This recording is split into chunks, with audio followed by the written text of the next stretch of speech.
Dolphins, as any other being, should be protected and safe in their own environment, in this case, water.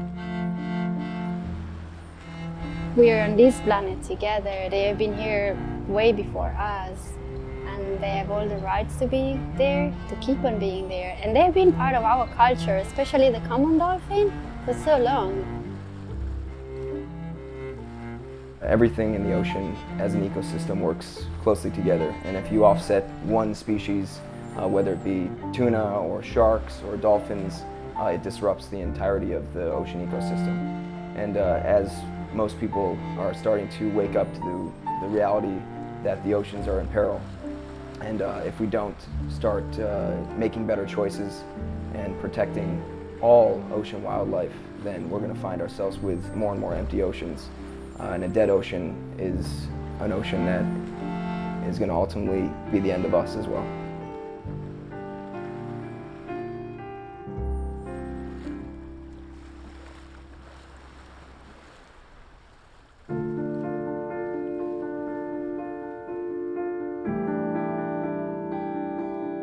So the dolphins, it's a species that's very high on the food chain. It's like an apex predator. So this area of the Bay of Biscay is their feeding ground. They live here, they eat here, and the problem is there's a lot of fishing activities. There are hundreds of boats every day, and they are fishing in the dolphins' habitat. No one really knows what's going on. What's behind the scenes when we talk about fishing? You have an image of fishing, you have what's in the media, what's in advertising, but that's not the reality. A lot of the fishing happening is not artisanal, it's industrial, and that's what providing, the huge quantity of fish we eat, and that's what destroying the ocean. I just very, very much wish people would be more aware of the real cost of our living.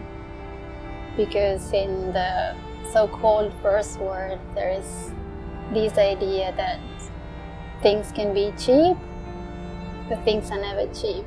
If they're cheap in the first world, it's because somebody else, somewhere else is paying the price for that. We are living in a world where we know that things go wrong, and at some point of our life we have the opportunity to take a step and make a change ourselves. That's my vision of activism.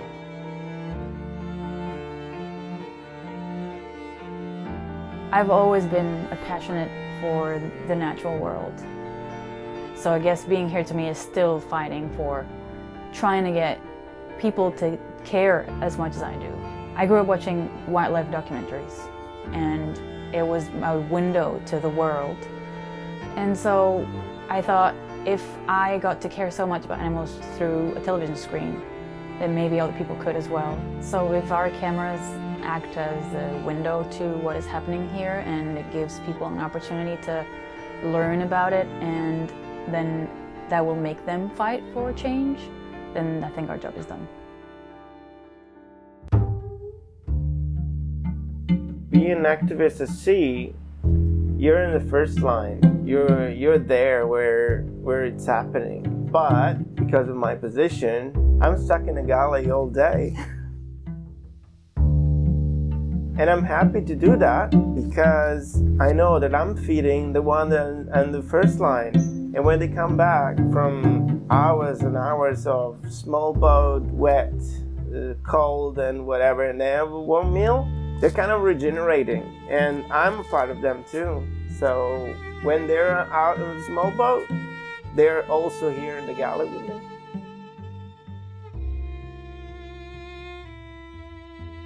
Activism is an interesting one because oftentimes the future, not so distant future, looks pretty dark and grim. And I think that's one of the hardest things for activists or people who take an active stand in some liberation struggle, is that it can be very depressing and very dark and gloomy looking ahead to the future.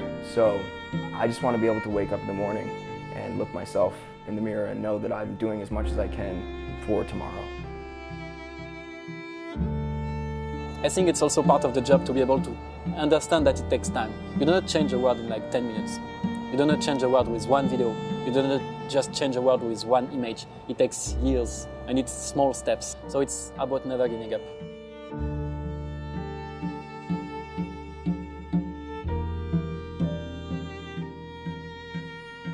There is a way out, and the way out is stop eating fish and still being healthy, still being happy.